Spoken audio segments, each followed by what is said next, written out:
Como siempre es un gusto saludarlos y darles la bienvenida a la señal del canal del Congreso, el canal de la Unión.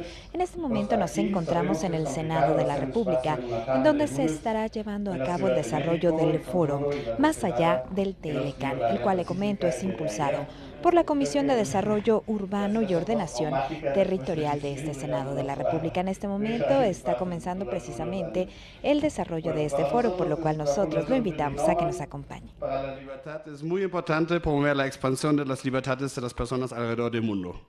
Esto incluye, por supuesto, la libertad de que sean los individuos y no los grupos de interés públicos o privados los que definen con quién se puede asociar, cooperar y comerciar.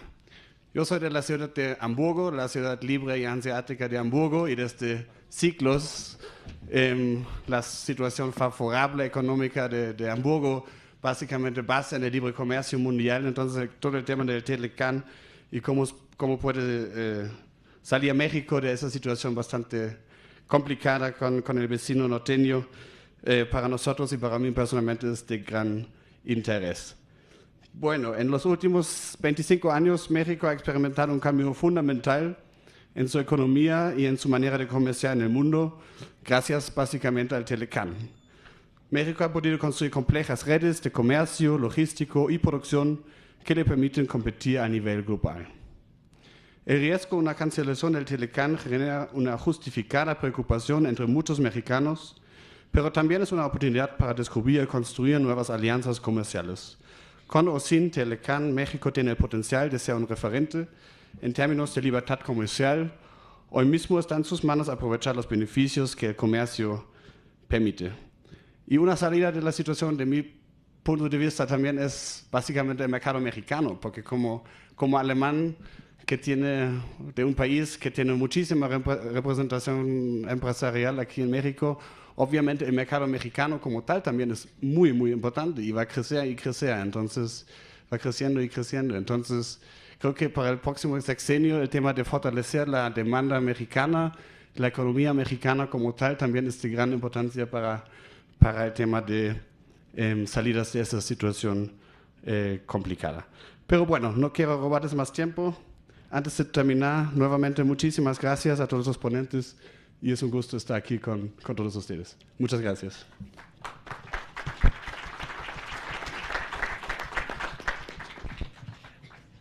Muchas gracias. En este primer panel platicaremos sobre la situación actual del libre comercio, los retos que enfrentamos y las perspectivas desde diversos sectores.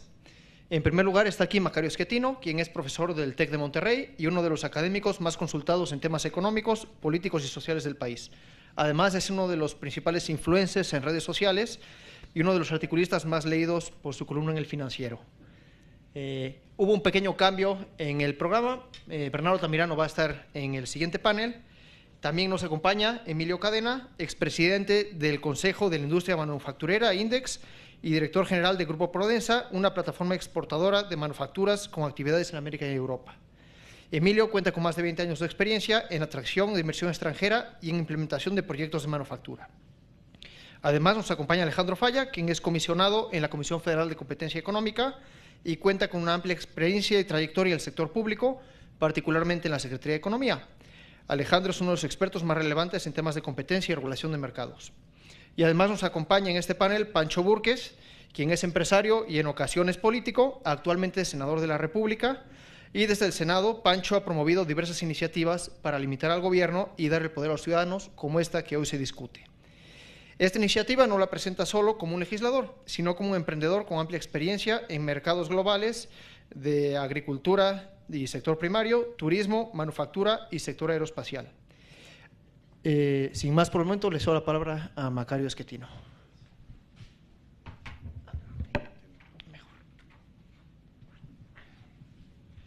Muchísimas gracias.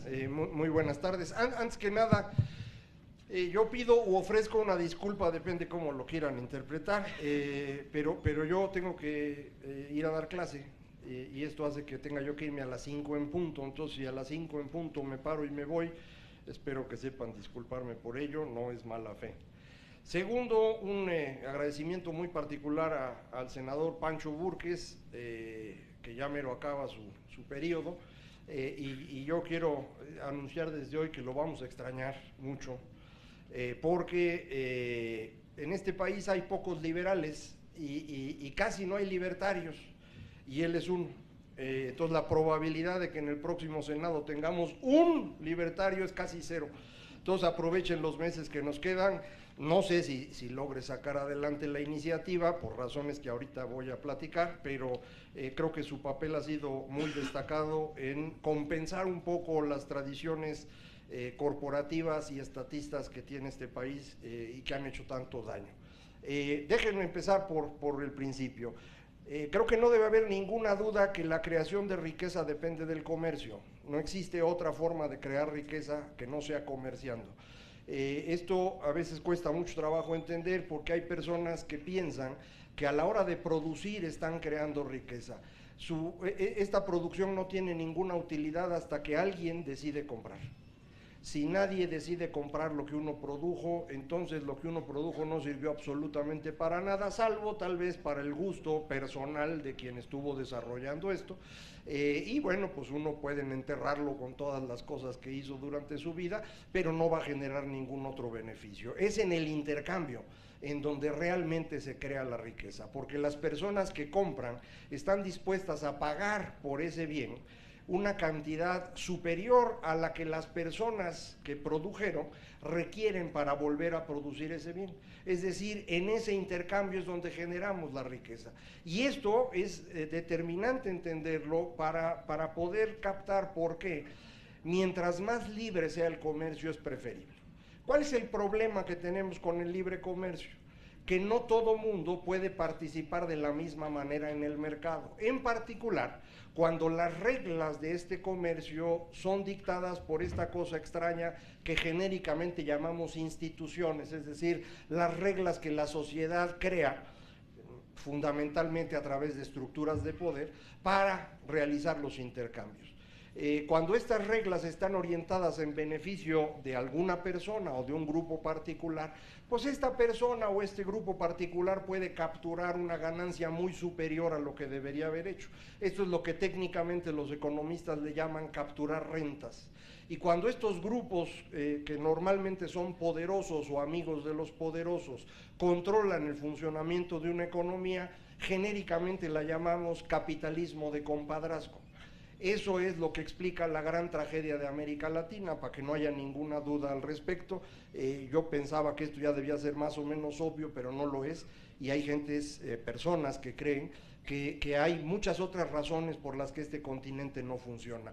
No, la razón por la cual no funcionamos es porque hay estructuras de poder que bloquean el comercio libre para con ello obtener ganancias que no hubieran obtenido de otra manera. Si quieren los apellidos de las personas, el senador ahorita se las dice, yo ya con eso voy a... México decidió cambiar de rumbo más o menos a mediados de los años 80, no porque estuviéramos muy convencidos del nuevo rumbo, sino porque el otro había sido una tragedia espantosa. Muchos de los que veo aquí son muy jóvenes, estos no conocieron la crisis de 1982, que puso a este país en una situación verdaderamente seria, y por eso nos movimos a tratar de explorar a ver si el comercio funcionaba. Pues vaya que ha funcionado, ¿no? En el transcurso de los últimos 25 años hemos multiplicado el comercio prácticamente por 10. Hoy México exporta 400,000 millones de dólares, importa más o menos lo mismo. La inmensa mayoría de lo que exportamos son manufacturas, y esta es una inmensa diferencia con lo que fue México antes de mediados de los 80 y con lo que es el resto de América Latina hoy. Toda América Latina exporta fundamentalmente materias primas. Cuando están en el ciclo de precios altos de materias primas, hasta parece que saben hacer las cosas. Y entonces los brasileños dicen que son unos genios y que van a crecer de manera espectacular. Y luego viene el ciclo de caída de los commodities, de las materias primas. Todos los brasileños ya no dicen nada. No sé si se han dado cuenta, hace 3 años que no hay brasileños en ninguna parte del mundo, porque pues están en una tragedia espantosa en este momento. De hecho, cuando uno quita estos grandes ciclos de Brasil, en los últimos 25 años Brasil ha crecido menos que México. Entonces, para que no los vuelvan a engañar con esto de que los BRICS y cosas por el estilo, eso no funciona. El cambio que hizo México, en cambio, más o menos ha funcionado. ¿Por qué no ha funcionado mejor? Porque no hemos hecho el resto del trabajo, que significa liberar más aún el comercio. Creo que en ese sentido hay que entender la propuesta que hace el senador con esta iniciativa que es, no sé cómo decirlo sin que se oiga gacho, extrema, eso. Es extrema, es violenta, es agresiva. Tiene una virtud, yo creo que sí hay que proponer para entonces ponernos a discutir, porque si empieza uno a proponer cosas ya más o menos arregladitas, el resultado al final es espantoso. Eso pasó mucho en el sexenio del presidente Calderón, la administración anterior, en donde las propuestas del Ejecutivo ya venían muy moderadas y acababan siendo cosas inútiles. Entonces creo que la propuesta del senador tiene esa virtud, vámonos al extremo y de ahí nos regresamos conforme se vaya hablando. ¿Qué otra cosa adicional hemos logrado en estos últimos años en materia de comercio? No solo multiplicar las exportaciones y sobre todo hacerlo de manufacturas, también hemos tenido un éxito impresionante en materia del sector agropecuario, que creo que hay que tratar de entenderlo también. En el último año México exportó 23,000 millones de dólares de productos asociados al petróleo y exportamos 16,000 millones de dólares de agropecuarios. Esto es una cosa espectacular, es un cambio brutal contra lo que hacíamos antes, porque creo que ya nos hemos ido concentrando en lo que sí podemos hacer bien, que es producir frutas, verduras y legumbres. Esta brillante idea de que hay que producir granos, yo no sé a quién se le ocurrió, este país no da para eso, salvo en algunas pequeñas regiones, pero pues no como para dedicarnos fundamentalmente a ese tema. Si la riqueza se genera o se crea en el libre comercio, y esto funciona cuando uno produce cosas que los demás quieren, entonces la competitividad y la productividad dependen fundamentalmente de eso, es decir, de entender qué es lo que quiere el mercado, para producirlo mejor de lo que lo producen otros. No existe otra cosa. Es decir, si yo quiero ser productivo, lo único que tengo que hacer es entender qué quiere el mercado y producir ese algo de una manera que sea mejor que cualquier otra persona. No es tan complicado de entender. Cuando yo quiero producir lo que a mí me gusta, independientemente de lo que el mercado quiere, el resultado final va a ser una tragedia. Y esto es, insisto, lo que hemos hecho los latinoamericanos de forma consistente. No queremos entender el mercado, queremos producir lo que sabemos hacer. Sabemos hacer figuritas de barro negro en Oaxaca. Órale, güey, figuritas de barro negro, parejo. Pues la gente compra una figurita en la vida, porque no necesita más de una. La pones ahí, luego se empieza a llenar de polvo, ya no sabes qué hacer con ella. ¿Por qué querrías otra? Si en vez de producir esto yo produjese otras cosas que los demás quieren, capaz que lo vendo. Este es en esencia el tema importante. Yo no puedo ser productivo si no entiendo qué es lo que el mercado quiere. Hay la creencia popular también de que la educación y la inversión son determinantes en la productividad. Esto es falso. Si ustedes estudian mucho y siguen produciendo lo mismo que producían antes, no van a ser más productivos, van a ser igual de pobres pero con estudios superiores. Y esto explicaría las encuestas que veía yo recientemente de intención de voto, pero no me voy a meter en eso. La inversión tampoco es un determinante para ser más productivo, ¿eh? También el senador incluye en la iniciativa para el libre comercio, digamos, una iniciativa de libre inversión, por ponerle también un nombre. Ni la inversión en capital, ni la inversión en capital humano hacen más productivo a nadie. Lo que hace más productivo a cualquiera es competir con otros. Y yo estoy seguro que ahorita que nuestro colega de la Comisión Federal de Competencia lo explique va a ser todavía más claro. Pero es hasta el momento en el que hay competencia cuando las personas realmente pueden poner en uso sus mayores conocimientos y su inversión. En consecuencia, si yo no logro que haya competencia, no voy a lograr que haya productividad. Y ese es parte del problema grave que tenemos en México. No tenemos suficiente competencia y en consecuencia no estamos utilizando los recursos de la mejor manera posible. ¿Para qué invierto más en poner más antenas de celular si de cualquier manera me van a estar comprando el aparato porque no hay con quién competir? Pues no pongo más antenas de celular y háganle como quieran, ¿me explico? Entonces, este proceso a partir del cual liberar el comercio permite ser más productivos y más competitivos, debe estar en la lógica necesaria para entender la iniciativa presentada por el senador. De otra manera, sería imposible el comprender por qué liberar el comercio nos hace más ricos a todos, no a unos pocos, a todos. Finalmente, para terminar, porque tenemos que platicar todos y yo me tengo que ir, la razón por la cual los inversionistas invierten es para ganar dinero sobre lo que invirtieron. No lo hacen porque sean buenas personas, lo hacen para ganar dinero. El dinero que van a ganar depende esencialmente del riesgo que corre su inversión. Si yo tengo un entorno en el cual las inversiones corren riesgos muy elevados, las ganancias que van a pedir los inversionistas van a ser mucho más altas. En consecuencia, si ustedes en México hoy quieren atraer un inversionista, tienen que considerar que ese inversionista debe descontar de sus posibles ganancias todos los riesgos asociados con la inversión en México. Y esos riesgos asociados son, como todos están imaginando en este momento, por ejemplo, el tema de seguridad. Pero sobre todo, el tema más importante en México es la incapacidad que tenemos para que se cumplan los contratos. En este país, si ustedes firman un papel con alguna persona y creen que eso los va a obligar a cumplir, están en un error absoluto. La razón por la cual el sistema financiero mexicano es el menos desarrollado de América Latina y solo comparable a países africanos, es porque en México nadie en su sano juicio le presta dinero a un mexicano, no lo vuelve a ver, aunque firme lo que firme. ¿Por qué? Pues porque no hay manera de que en las cortes le ganes nada a nadie. Te puedes echar 15 años peleando un pago de 200 pesos. ¿Quién lo va a hacer? Nadie. Entonces, cuando alguien va a invertir en México, tiene que descontar eso. Y descontar eso implica exigir una ganancia sumamente elevada. Por lo mismo, la inversión que ha llegado a este país ha sido escasa. Entonces, cuando el senador nos dice necesitamos invertir más, vamos a abrir las posibilidades de inversión, creo que hay que acompañar esto con un esfuerzo muy pronunciado por verdaderamente construir Estado de Derecho en este país. Entonces, resumiendo, yo diría, si queremos que este país funcione de manera adecuada, la iniciativa que presenta el senador es de la mayor importancia.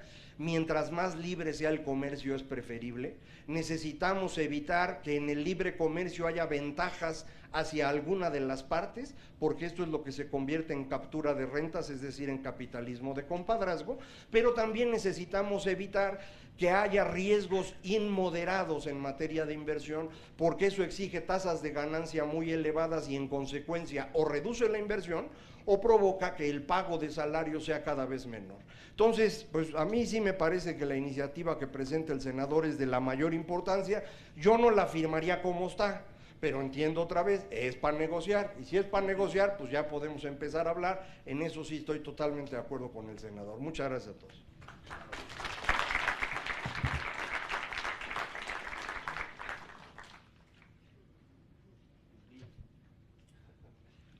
Sí, bueno, buenas tardes a todos. Gracias, Pancho, por invitarme el día de hoy a platicar aquí un poquito. Yo quisiera platicar un poco desde el punto de vista de la empresa y los inversionistas.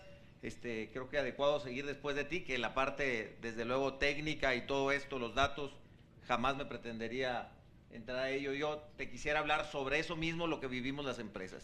Lo primero que yo diría es, ¿por qué me parece importante el libre comercio? Yo vengo de la manufactura de exportación, que me parece que es el mejor espejo de por qué el libre comercio vale la pena. Y más allá de los datos y de lo que ha crecido y de la balanza comercial de 60,000 millones de dólares positiva que tiene la industria manufacturera de exportación, por eso no le gusta tanto a Donald Trump, aunque vemos otras cosas que todavía tenemos mucho que hacer, pero es para mí, y creo que aquí el senador Rufo, que está aquí presente, también lo dice mucho, es porque nos deja ver, tocar y sentir al México de clase mundial que somos hoy. Es una pequeña muestra para creérnosla, hombre. Me parece que es donde nos podemos inspirar a ser distinto. Y primero, yo no pretendo que todo México sea manufacturero de exportación, pero la cultura que genera la manufactura de exportación por estar inmerso en una competencia global hace que lo que sobrevivamos sí somos muy buenos, Y somos muy buenos no para México, somos muy buenos para el mundo. Porque si mi empresa que está en la manufactura de exportación no es suficientemente buena en lo aeroespacial, bueno, pues eso se produce en Toulouse, o se produce en Japón, o se produce en la República Checa. Estamos compitiendo contra todo el mundo.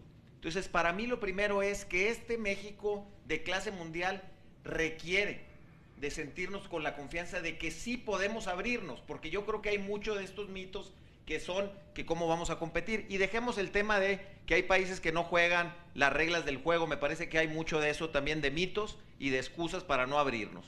Creo que el tema es sí hacer que el resto del mundo cumpla las reglas del juego y fortalecer las instituciones como la Organización Mundial de Comercio, etcétera, pero sí podemos competir, inclusive contra China, contra la India, contra Europa, contra todas partes del mundo, contra Alemania. Tenemos empresas alemanas aquí que dicen que prefieren su planta de México a su planta de Alemania, ¿sí? Entonces, ese México de clase mundial es fundamental. Creo también que lo que nos hace falta es llevar ese conocimiento del México de clase mundial, de la industria manufacturera de exportación, a otros temas que no queremos ver. Y no queremos ver de repente por temas de política pública, por eso no es sorpresa que coincida con Pancho en sus posiciones. Por ejemplo, los servicios de exportación. Trump se queja de que tienen un déficit porque les exportamos iPads, hombre. Pero ¿cuántos de aquí vemos qué es lo que hacemos con el iPad? Pues vemos Netflix, bajamos Spotify, vemos iTunes, todo eso son los servicios de exportación. De cada 5 empleos industriales en el mundo, 3 son de servicios. Y me parece que ahí tenemos nosotros totalmente desaprovechado este futuro para México. Mucho tiene que ver empezando por el tema del IVA, porque no le podemos dar certidumbre jurídica si yo quiero vender un servicio a alguien en Alemania que no le tengo que cobrar el IVA. Tengo que ir a pelearme con Hacienda por eso, porque es un servicio de exportación, pero como lo estoy dando en el territorio mexicano, entonces somos el único país, digamos, civilizado que tiene este problema. Entonces, cerrando este tema de la primera razón por la que creo que es importantísimo, es cómo le hacemos para contagiar al resto de México de que sí podemos competir. Y es cosa de ir a ver lo que sí se puede hacer. Lo segundo, y a mí me preocupa, y aquí rápido nada más en los datos, es los que vivimos en este México de clase mundial, tenemos que navegar las aguas del México tradicional. Y por ejemplo, comparado ahora que el tema de moda es el Tratado de Libre Comercio, ¿no?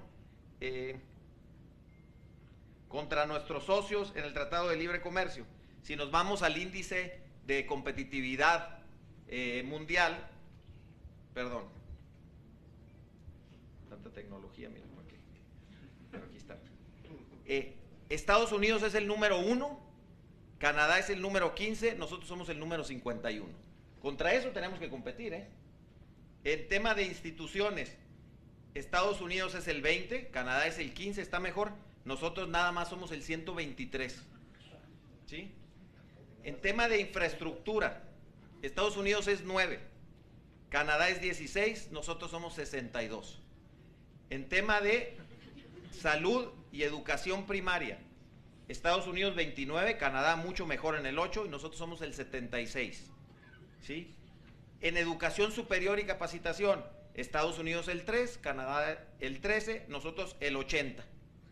En el único que más o menos les competimos, donde Canadá es el 2, el 16 Canadá y nosotros el 11, es en el tamaño de la economía. Entonces nomás competimos en la posibilidad del éxito, en que está bueno el negocio potencial. En todo lo demás estamos fritos.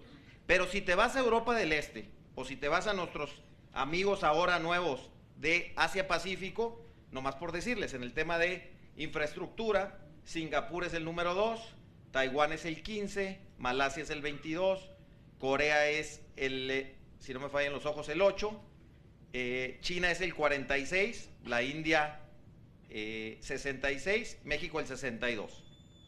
Entonces, yo lo que digo es, hay algo urgente por hacer. Si podemos nosotros ser los mejores en México, en este tema de la manufactura de exportación, lo tenemos que hacer en un ambiente bien difícil para la empresa. De ahí creo que la responsabilidad de la autoridad, a mí no me interesa que me ayuden en nada en mi negocio, pero sí hay temas coyunturales de infraestructura de instituciones en este país que tenemos que resolver. Y yo diría, nosotros necesitamos 4 cosas. La primera, un marco regulatorio más o menos amigable, que es mucho de lo que planteas, Pancho. En este país, el día de hoy, el marco regulatorio premia al incumplido, no al cumplido. Yo gasto más siendo cumplido, que por cierto, ese es otro tema en la manufactura de exportación, por otros temas, por Foreign Corrupt Practices Act y lo que tú quieras. Si yo quiero ser proveedor de Caterpillar, si yo quiero ser proveedor de Niágara, que ya está mi amigo Miguel Ángel Flores, que es el director general de esto, lo primero que le tengo que llevar es la opinión positiva del SAT. Antes de eso no platica conmigo. Si yo quiero ser su contratista, le tengo que llevar dónde le pago a mis trabajadores el seguro social. ¿Sí? Entonces, la manufactura de exportación genera formalidad, pero en este país yo tengo que gastar más en contadores porque soy formal que es informal. Yo corro más riesgos para arrancar un negocio, me cuesta más trabajo a mí arrancar un negocio, lo hago menos rápido si lo quiero hacer formal que el que lo hace informal. Entonces no hay, mi único premio es que si no, no me da contrato Miguel, por eso lo hago, porque me conviene. Inclusive en este país donde navegar la formalidad es tan difícil, tenemos que mover esa política pública, Pancho, donde al cumplido le demos una mejor tasa de impuestos que el que no es cumplido. ¿Por qué lo tenemos así? ¿Sí? Yo soy el que más paga impuestos, pues ¿cómo? Entonces ese es uno de los temas. Segundo, infraestructura competitiva, es lo más caro que tenemos nosotros. Cuesta 2.5 veces más recorrer 1 kilómetro logístico de carretera en México que lo que cuesta en Estados Unidos. 2,5 veces más el kilómetro, eso no se puede. Y la otra cosa es el tema de la seguridad. El lugar donde más nos roban camiones el día de hoy es entre la Ciudad de México y Querétaro. Digo, no estamos hablando que es la Rumorosa, me refiero que no la que es, no es nada contra Baja California, senadores, pues está más, no pasa nada, no pasa mucha gente, pero de Querétaro a la Ciudad de México, hombre. Corredores seguros para nuestra logística. Después, el tema de talento, tercero, necesitamos tener mejor talento, necesitamos darle a la gente este tema, a mí me gusta, de la democratización de la productividad, empieza porque la gente tenga esta posibilidad. Nosotros el 50% de las aplicaciones que tenemos, de que alguien venga a pedir trabajo, de las solicitudes, perdónenme ahí por el pochismo de aplicaciones, el 50% lo descartamos porque no sabe sumar, leer o escribir. Ya olvídate si sabe soldar o usar una máquina de máquinas herramienta o lo que tú quieras. El 50% de la gente en este país la estamos negando el derecho de un muy buen empleo. ¿Sí? Y por último, necesitamos más proveedores en México. Este es un gran mito de que las empresas manufactureras de exportación no queremos proveeduría en México. Todos los días la buscamos. El problema es en el tema financiero. Si tú quieres una pyme, incorporarla, que por cierto una pyme industrial no es tan chiquita, entre 0 y 500 personas, un taller de maquinados de 200 personas es un tallerzón de maquinados, no tiene posibilidad de acceder al financiamiento en este país, no existe, ya lo probamos. Entonces creo que es urgente para poder seguir teniendo contagiar este México de clase mundial, efectivamente hacer movimientos puntuales de política pública que nos permita navegar en un México más amigable para el productivo y para el formal.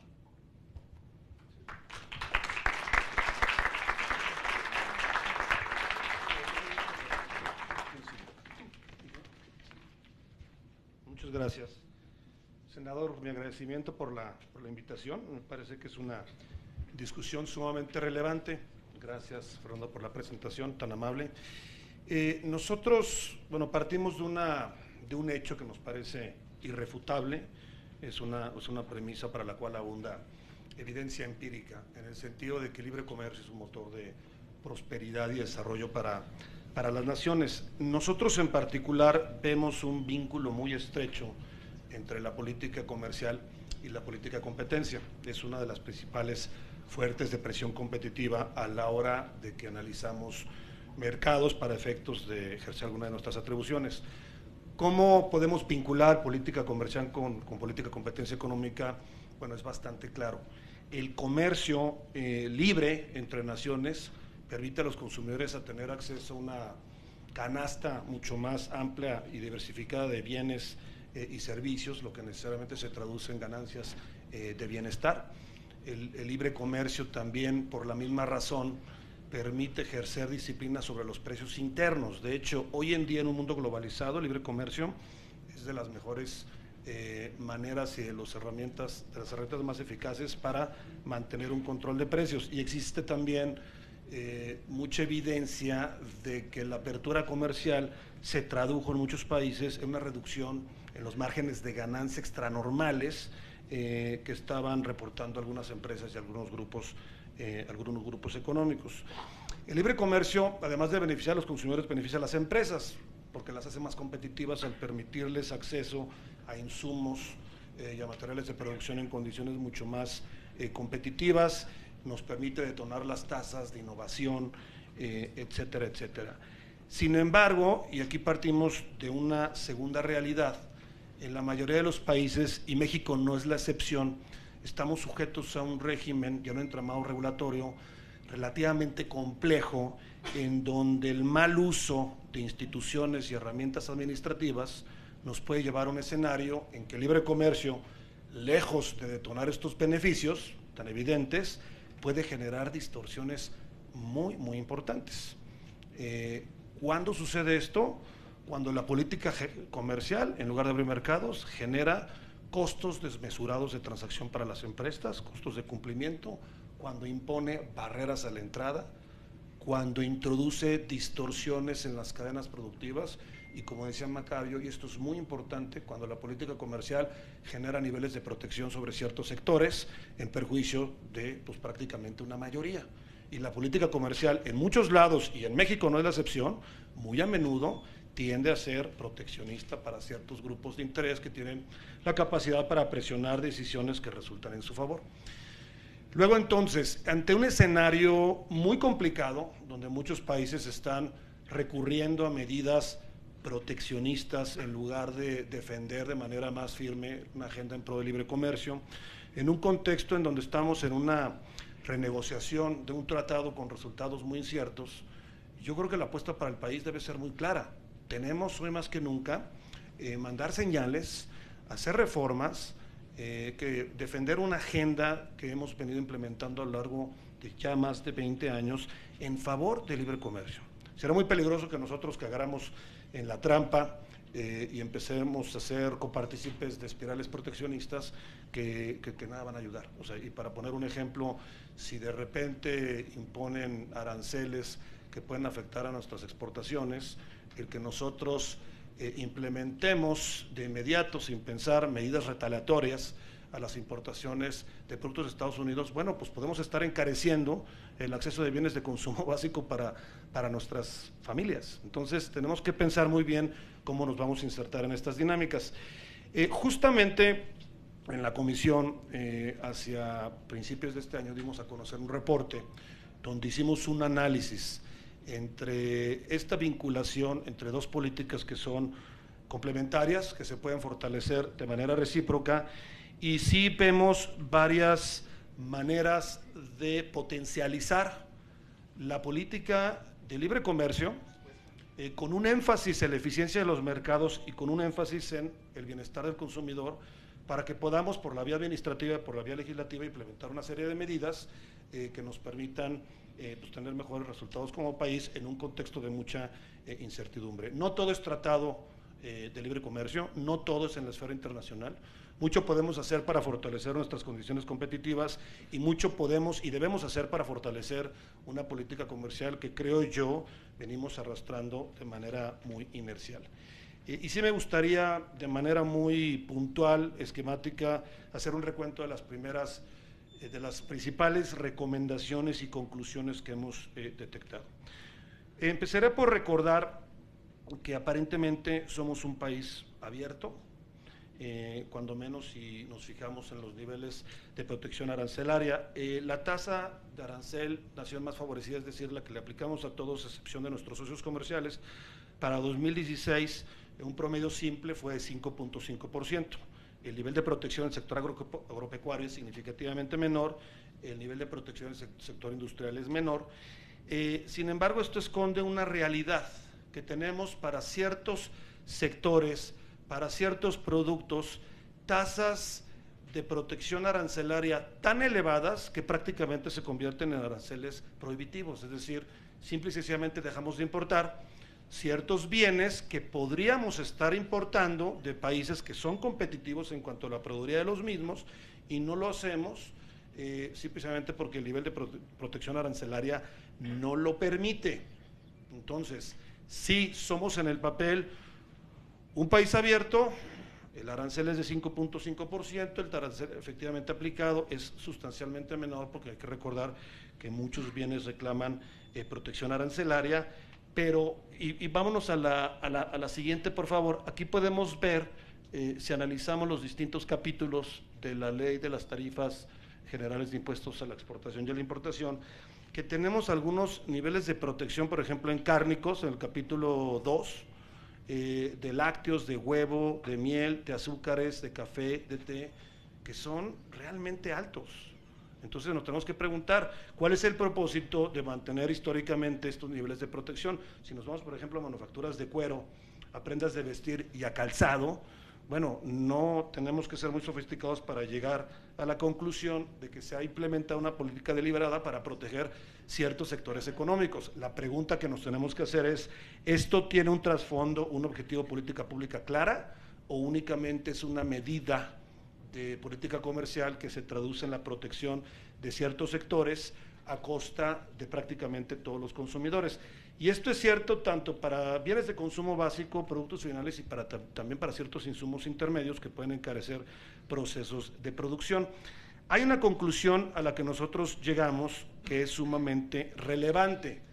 Sí, México es un país muy abierto, sí, contamos con una red muy extensa de tratados comerciales, pero la realidad de las cosas es que como país no tenemos nuestras necesidades de abasto completamente cubiertas. Es decir, nos quedamos con esta, existen ciertos bienes y servicios que nuestros socios comerciales no están en condiciones de proveer, es decir, la oferta exportable viene de países con los que no tenemos un tratado de libre comercio y básicamente se dan dos efectos en esta situación. Uno, o importamos productos fuera de nuestra red de socios comerciales a un sobreprecio, porque no reclaman protección arancelaria, o dos, importamos de nuestros socios comerciales productos que podríamos estar importando en otros lados. Entonces, un foco rojo, y esto puede ser una guía muy relevante para esta discusión de eliminar todos los aranceles, es ver cuándo existe un arancel que aplica para un bien de consumo básico que es muy relevante para las familias mexicanas o que aplica para un insumo de producción que es muy relevante para la situación competitiva de las empresas, y cuando la oferta exportable o la fuente de proveeduría eficiente está fuera de nuestra red de tratados comerciales. Entonces, en una situación de esta, cuando menos desde una perspectiva de competencia, nos parece un despropósito mantener estos niveles de protección. Tenemos también que recordar que de manera progresiva nuestra dependencia respecto de fuentes de proveeduría que no son nuestros socios comerciales, es decir, países con los que no tenemos un TLC, ha venido creciendo a lo largo de los años, es decir, cada vez importamos más de países con los que no tenemos un socio comercial. Fíjense en este ejemplo, el pollo en piezas congelado, la oferta mundial no TLC prácticamente es de la mitad, el arancel promedio es del 82% para pollo en piezas.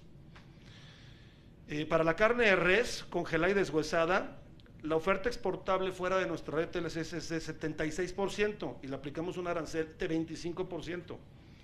En el caso del arroz, la oferta exportable fuera de TLC es del 83% y aplicamos un arancel del 20%. Para el frijol, la oferta exportable fuera de TLC es 65% y aplicamos un arancel de 45%. Justamente en estas situaciones tendría que ser el resultado inverso. El arancel tendría que ser más bajo porque necesitamos cubrir una necesidad de abasto como país. En otro tema es el de las fracciones arancelarias sujetas a cuotas compensatorias. Tenemos que recordar que no todo es aranceles. La Ley de Comercio Exterior también establece un sistema que permite aplicar cuotas compensatorias en situaciones de práctica desleal. Si bien es cierto que tenemos muchas menos cuotas de las que solíamos mantener, 50 al último corte que hicimos, que cubren 47 productos en 122 fracciones arancelarias, recordemos que la cuota compensatoria pues no deja de ser un castigo a quien vende barato en el país. Entonces, si bien puede haber una situación de comercio desleal, pues también puede haber una situación en donde podríamos asumir un costo de oportunidad para proteger a algún agente económico en particular. Por eso una de las propuestas que hacemos es que el sistema antidumping tendría que estar sujeto a una prueba de interés público, donde también se ve el costo-beneficio como país de adoptar una medida de esta naturaleza. La cuota compensatoria tiene el mismo efecto restrictivo que un arancel. Es una medida bastante intrusiva en las condiciones de competencia y puede darse también un efecto prohibitivo, es decir, podemos cerrar una fuente de abasto de un asunto en particular. Otro tema que hay que recordar es que no todo es aranceles y cuotas compensatorias y que existen muchas medidas administrativas que pueden de cierta forma distorsionar y restringir los beneficios de una política comercial, y en este reporte que es público hicimos una enumeración de algunos temas que desde nuestra perspectiva pueden representar un riesgo o un área de oportunidad a la política de competencia. Insisto, nuestro foco siempre es, si ponemos a la competencia como el centro de la política comercial, podemos maximizar sus beneficios y podemos minimizar estas distorsiones que nos permite nuestro sistema regulatorio. En el tema de aranceles, ya lo hemos dicho, la iniciativa del senador, cuando la leí me asusté un poquito, pero efectivamente parte de una premisa económica pues, que es muy cierta, ¿no? Vamos a reducir a cero las tasas arancelarias para permitir el libre intercambio. Yo creo que casi todos los países, por razones o de distinta índole, pues manejan distintas tasas arancelarias, pero efectivamente, desde nuestra perspectiva, cuando menos tendremos que hacer esa reducción arancelaria cuando se está restringiendo o encareciendo la importación de un bien de consumo básico o de un insumo productivo que necesitamos como país. Cuando menos en esa situación no se justifica el arancel. En esa situación el arancel está haciendo mucho daño. También al mismo tiempo hay que diversificar las fuentes de abasto, las fuentes de abasto a través de la firma de nuevos acuerdos comerciales, lo que también en contrapartida eleva la posición competitiva de las empresas mexicanas al ensanchar los mercados en donde pueden colocar sus distintos productos.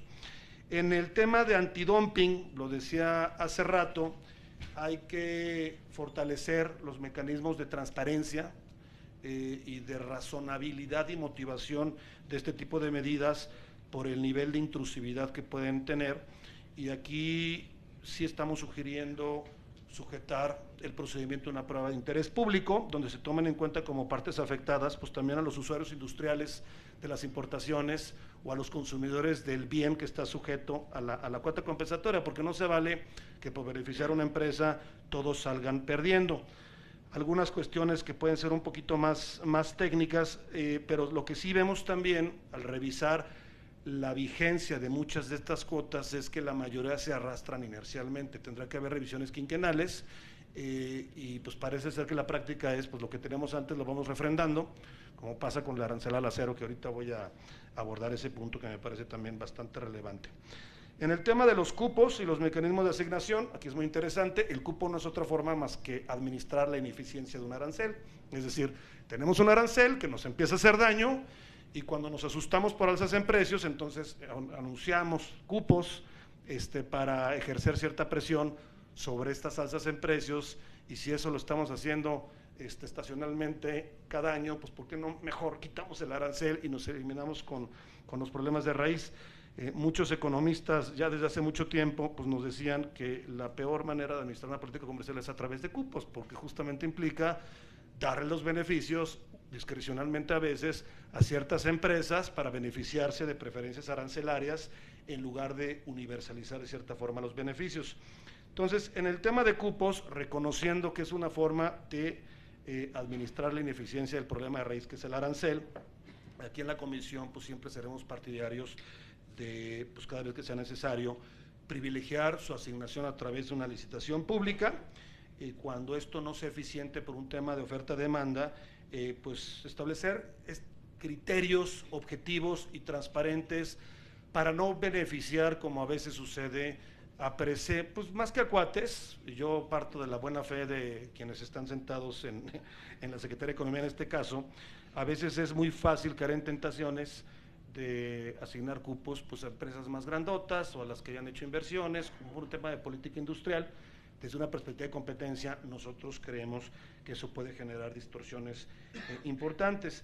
Transparencia regulatoria. La iniciativa del senador pues, propone básicamente dar una reseteada al tema de la regulación en fronteras. Nosotros lo que estamos diciendo es que efectivamente es una muy buena manera de establecer barreras a la entrada.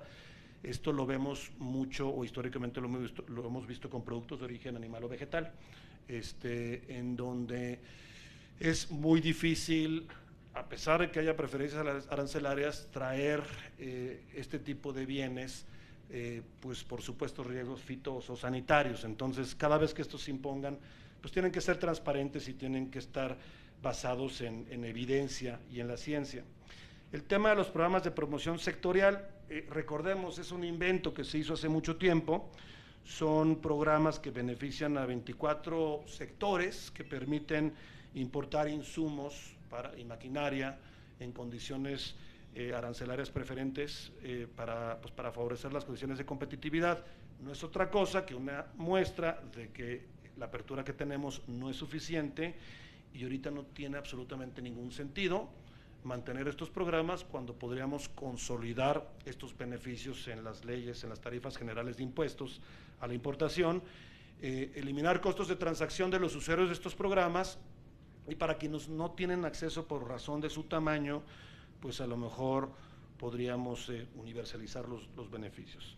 Vemos que hay sectores que han sido consentidos en el tema de protección. Claramente estamos hablando de acero, textil y calzado, y aquí estamos hablando de un combo de medidas proteccionistas en el tema que se han ido sumando en el tiempo. En el tema de acero, pues es el sector con más cuotas compensatorias. Senador, adelante. Entonces.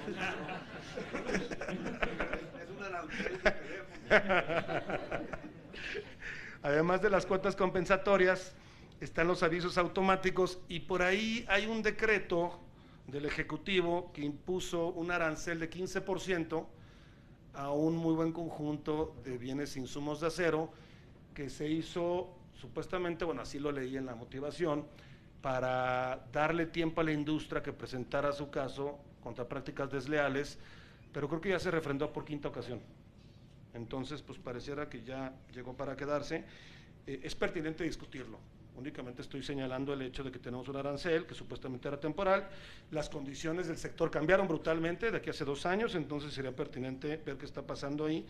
En el tema de calzado y vestido, digo, se han preguntado por qué les salen tan caros los zapatos para sus hijos o para ustedes o la ropa. Es fundamentalmente un tema de proteccionismo comercial. Cuando en el 2008, si mal no recuerdo, se anunció una primera desgravación unilateral, la más ambiciosa en mucho tiempo, pues después se canceló para el tema de calzado. Entiendo que para textil también, tenemos también un tema de aduanas especiales, precios estimados. Corrimos unos números en COFECE, al final somos algo piquis y decidimos no sacarlos en el reporte final porque no estábamos convencidos de la metodología, pero el sobreprecio lo estimamos inicialmente en 7,200 millones de pesos. O sea, el daño agregado a los consumidores por la protección meramente en aranceles de calzado y ropa, con sobreprecios de entre el 20 y el 26%. Es decir, nos sale en ese porcentaje más caro el producto gracias a la presencia de los aranceles que suelen ser trasladados al consumidor final. Y en fin, tenemos algunas otras que ya no me voy a meter.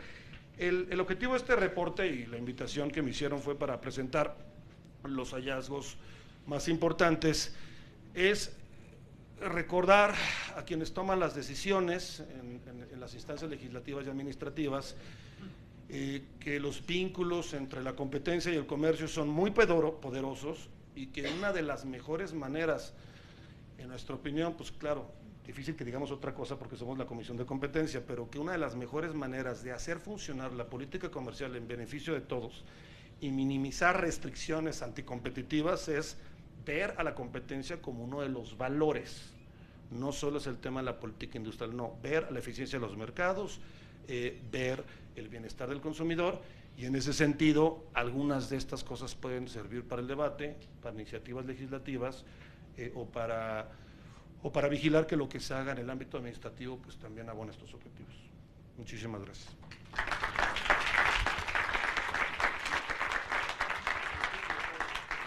Muchas gracias, Alejandro. Macario ya se tiene que ir. Muchas gracias, Macario.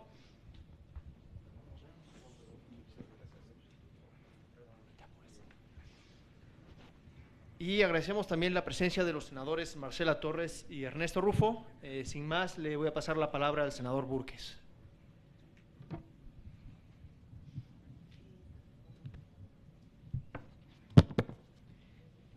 Muy buenas tardes, muchas gracias a todos ustedes por asistir a este foro en donde se está discutiendo un tema muy importante. Les agradezco a los panelistas. Les agradezco a los... también me voy a quitar esto también. Perdón. Les agradezco a Alejandro, a Emilio, a Macario, pues la oportunidad que nos dan a todos de escuchar sus valiosísimas reflexiones al respecto de este gran tema que puede ser verdaderamente un parteaguas para nuestro país, que es un país que tiene décadas creciendo al 1% promedio per cápita. Para eso no está hecho México. México tiene para mucho más de crecimiento económico en beneficio de todos los mexicanos. Me decía Macario, ya se me fue Macario, pero pues los liberales me ven hasta ¿cómo se llama? ¿Cómo se llama? Anarcocapitalista y todo. Pero en mis redes sociales, y ahorita se van a dar cuenta por qué, los liberales me ven de su lado, pero el sector de mayores seguidores, y conste que es en promedio más o menos de 1 a 2 millones reproducciones semanales en mis redes sociales en Facebook. Macario usa Twitter, yo uso Facebook. El sector de más seguidores son los llamados, o lo que le podríamos llamar de las izquierdas. Pancho, vente a Morena y esto, ¿no? O sea, entonces, pues, quiere decir que estoy bien parado y ahorita van a ver por qué. O sea, soy ajonjolí de muchos moles. Y pues también quiero decir por qué soy disruptivo. Primero, porque me he dado cuenta que los grises no nos llevan a nada. Cuando lidiamos con los políticos y con el mundo político, más vale, como decía Macario, irse al extremo y luego empezar a negociar la implementación, pero tener muy claro dónde deberíamos de estar idealmente, porque si no, si nos quedamos en una reforma gris, en 2, 3 años volvemos al estatus anterior, porque eso es lo que le conviene a los políticos, porque ahí es donde ellos reparten los panes y los beneficios. La otra cosa que me ha marcado en el tema de disrupción es lo que estoy viendo en todos los sectores. Prácticamente todos los sectores y las soluciones que se están dando para las necesidades en el siglo XXI son soluciones disruptivas, todas. Y recuerdo hace 2 años asistí a la presentación de un estudio de IBM con los CEOs de las principales empresas en el mundo. Y estamos hablando de empresas pues, de gran capital, exitosas. Y resulta que la prioridad de tiempo al cual están dedicando esos directores generales es a analizar su siguiente modelo de negocio. Porque ya saben que el modelo de negocio, aunque sea Walmart, tiene sus días contados, ¿verdad?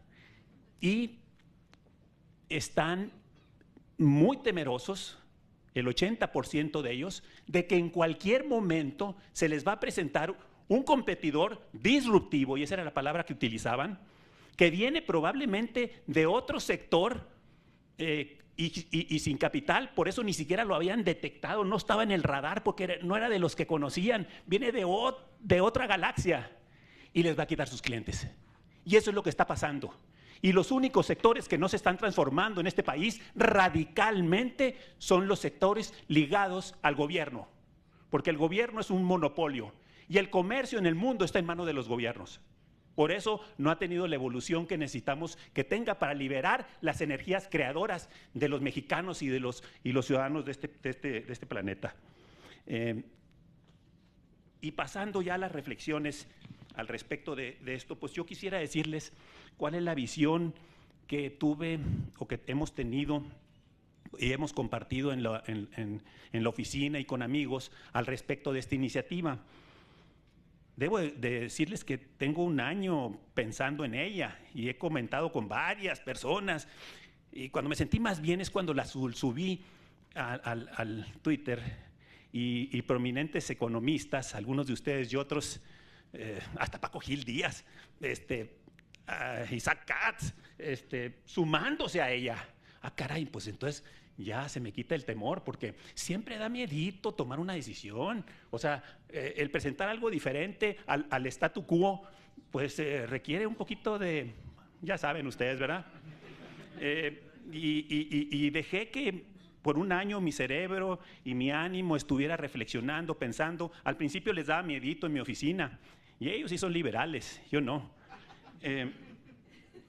Yo les quería decir que estas soluciones del siglo XXI, todas tienen como centro al consumidor.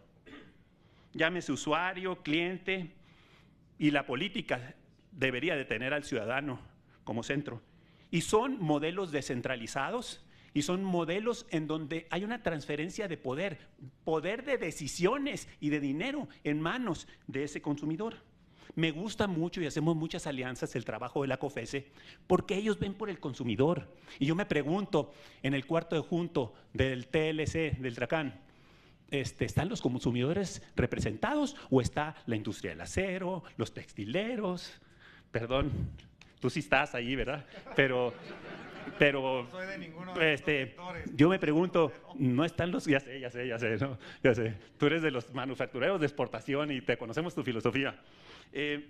Vivimos en la era de la interconexión e interdependencia.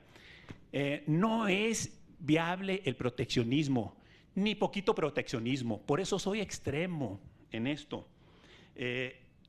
Podemos hacer concesiones, o puedo, perdón, en mi manera de pensar, en la implementación, pues ya eso es estrategia de implementación. Pero ¿hacia dónde debemos de ir? Pues debemos de ir hacia un comercio en donde se reconozca que las personas son las que hacen el comercio, no el gobierno, en donde el centro del comercio debe ser el consumidor. Y este es un debate, no el productor. Nos han vendido siempre el productor, es el consumidor. Todo nace con la demanda. El comercio global nos presenta el mundo como un mercado. Ya México, con la manufactura, nos debe de dar la confianza de saber lo importante que es el mercado global. Cuando empezó hace las primeras pláticas, hace casi 30 años, 20 y tantos años, del Tratado de Libre Comercio, se decía, nos van a inundar de importaciones. ¿Qué pasa cuando te inundan de importaciones? Inundas al mundo de exportaciones. Es natural, y así pasó, y por eso se está quejando Trump, porque exportamos más de lo que importamos. En la historia del comercio libre siempre ha sido el gran impulsor del progreso. Entonces, ¿por qué quedarnos a medias? ¿Y por qué conformarnos con un tratado de libre comercio que ha sido maravilloso y que ha sido muy bueno, pero que ya es parte de las soluciones del siglo pasado, como muchas otras? El mundo se está revolucionando. Esta ley de comercio e inversión extranjera, que yo lo hablo para todas las inversiones, para mí no me importa si es de fuera o es local, de Sonora, o es nacional, o es de quien sea, es garantizar el libre comercio total con 0 aranceles. O sea, ¿por qué digo algo intermedio? O es bueno, entonces, o la mezcla es la buena, ¿me entiendes? Yo pienso que el 0 aranceles es lo que se requiere para que haya libre comercio. El consumidor tiene que ser el centro de la estrategia comercial de México. Y hoy el centro de la estrategia comercial de México es la protección de sectores en problemas. Luego necesitamos multiplicar la inversión haciendo de México, y aquí es lo interesante de que este es un ecosistema comercial, porque con ello haríamos que México se convierta en una gran plataforma exportadora del mundo. Haríamos que México sea el destino en donde muchos productores quisieran producir. Sí es cierto, esta iniciativa no resuelve todo, es la parte comercial. Necesita ser acompañada, como aquí lo mencionaron Emilio y Macario, de un tema que es la competitividad, que es la capacidad, según Arturo Damm, en su definición, de atraer y retener inversiones. Esa es la competitividad. Cuando yo veo que México, en México el gobierno es el rector de la economía, digo yo, el rector de la economía es cada persona que toma sus decisiones. El gobierno no tiene ni idea de lo que tú necesitas como productor o como consumidor. Entonces, la competitividad es fundamental porque es el entorno en donde se desarrollan las inversiones. Entonces, si generamos un libre comercio y el consumidor, no solamente final, que son las familias, sino los productores que vinieran a México, podrían tener los mejores insumos de todas partes del mundo. Entonces, esa es la gran virtud también para producir desde México. La otra cosa que quisiera mencionar como espíritu, y yo creo que para mí es la más importante, es reconocer la libertad que toda persona, y en este caso todo mexicano, debe tener para intercambiar bienes y servicios. Esta regla la entiende todo mundo, los de izquierda y los de derecha. Y créanme que el mundo va hacia allá. El ciudadano, el consumidor, está teniendo cada vez más poder. Y analicen, Uber, en transporte. ¿Quién tiene el poder para calificar el servicio? Pues el usuario cuando se baja. Y váyanse a las aplicaciones de viaje, y váyanse al turismo en Airbnb, y váyanse a mil otras soluciones que se están dando. Hay una transferencia de poder. El comercio tiene que reconocer esa realidad que se está dando también en las telecomunicaciones y en mil otras cosas. Dicho esto, que para mí es lo más importante y no falla para que funcionen bien las economías, y en este caso el comercio, el establecer esta nueva estrategia comercial para México y buscar que México sea la gran plataforma exportadora del mundo. Y ya nos los mostró y nos dijo Emilio qué ha ocurrido con la manufactura y la ubicación geográfica y nuestras capacidades. Emilio dijo que de una empresa que le dijeron en Alemania, yo fui presidente del Consejo de Atracción de Inversiones en Sonora por 4 años y me di clara cuenta, hablando con personas de diferentes empresas globales, visitando muchas de estas empresas, casi por regla, le puedo decir que el 95% de ellas me decían que su planta de Sonora o su planta de México es mucho más eficiente, más productiva que su planta en Estados Unidos, en Europa o en Asia. Increíble. Young people willing to learn. Y en la fábrica que tengo ahorita, que estoy impulsando, que es para producir partes para turbina, Emilio la conoce, es increíble los técnicos que ustedes ven y se capacitan no en el CONALEP con 3 años, ni se capacitan y no digo que sean malos, no se capacitan en las universidades tecnológicas. Con un programa de capacitación de 3 meses, esas personas quedan como técnicos de puestos de entrada para la industria global y les encantan a las empresas globales. Y del gerente hasta el contador, hasta los operarios, son mexicanos. De eso estamos hechos. Ese es el potencial que tiene nuestro país. Entonces, el objetivo para el 2030, y se preguntarán, pues hiciste estudios como los economistas. No, los empresarios no hacemos estudios como los economistas. Sentimos el potencial, sentimos cómo están las cosas, y yo creo que México puede aspirar fácilmente con esta visión, una nueva visión comercial que representa esta iniciativa, puede presentar un 200% del PIB de comercio global de nuestra economía, ¿no? Así como ahorita somos el 73%, el comercio global, importaciones y exportaciones, representa el 73% del PIB, fácilmente podemos llegar al 200% para el 2030. Cuando se defiende el libre comercio, se defiende la libertad de las personas. Acabar con el mito, y este es otro punto, de si te abres, entregas el país. Ya el Tratado de Libre Comercio en estos 25 años nos mostró que no es cierto este mito que se mencionó muchísimo, es un mito de hace 25 años, entonces ahorita ese no es razón. Y hablando del Tratado de Libre Comercio, que fue bueno, pero que ya no me gusta a mí, ya es insuficiente, es un acuerdo de protección a sectores privilegiados con cargo a los consumidores. Ya aquí nos dieron, Alejandro nos dio varios ejemplos.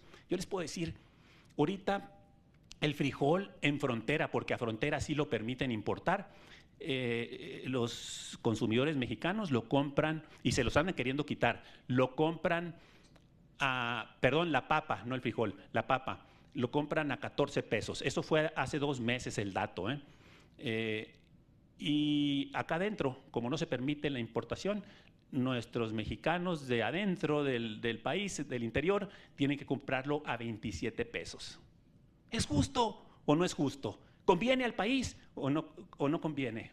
Ese es lo que está detrás de todo esto. El consumidor no es parte prioritaria de la estrategia comercial mexicana.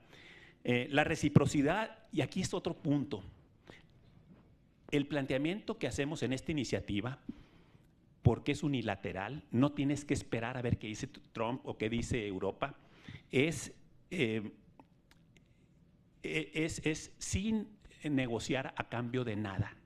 La reciprocidad negociada es una falacia cuando el poder está desequilibrado. ¿Ustedes creen que Trump o Estados Unidos, incluso en el Tratado de Libre Comercio, imagínense, nos abrió un mercadote del tamaño del mundo y nosotros un mercadito de este tamaño para ellos?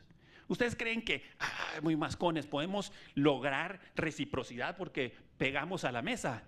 O cuando estamos ahorita con Europa, si tú no me abres Europa, ¿cuántos millones son allá en Europa? Y con poder adquisitivo, pues no te voy a abrir México. Ay, qué miedote, ¿no? Entonces, no existe eso, o sea, es conveniencia. Por eso la falacia de la reciprocidad no cuenta. Y la otra cosa que quería decir ya para terminar mi intervención es que las empresas en sectores protegidos regionalmente en Norteamérica o globalmente carecen de modelos de negocio viables. Son empresas en sectores con problemas y su única solución y alternativa es la reconversión. Y aquí estoy hablando de muchos sectores que cuando tienen muchos problemas, lo último que les toca es hacer equipo, ir a hacer lobbying con el gobierno, meter dinero y meter a los políticos en la corrupción y presionar y no sé qué tantas cosas, igual en Estados Unidos, igual en Europa, y se organizan electoralmente para que los protejan. Todas esas protecciones son para que el consumidor termine pagando esas cuotas y esos mercados cautivos que tanto daño hacen. Para que las empresas innoven, requieren de competir globalmente, ya nos lo decía aquí también Macario.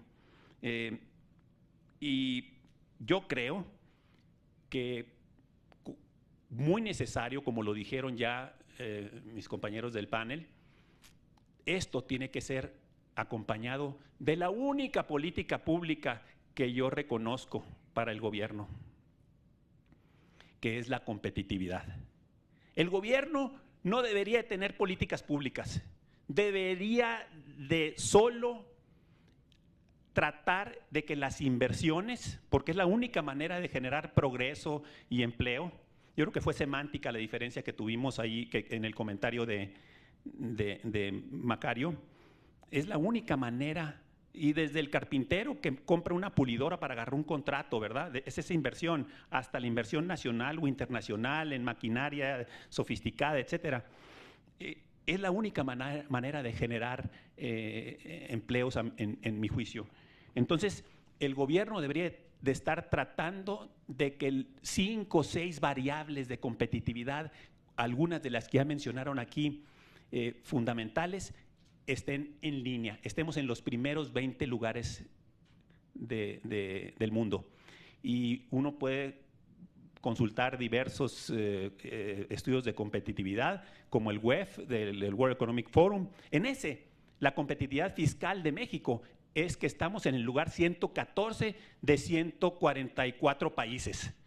¡Ah, caray!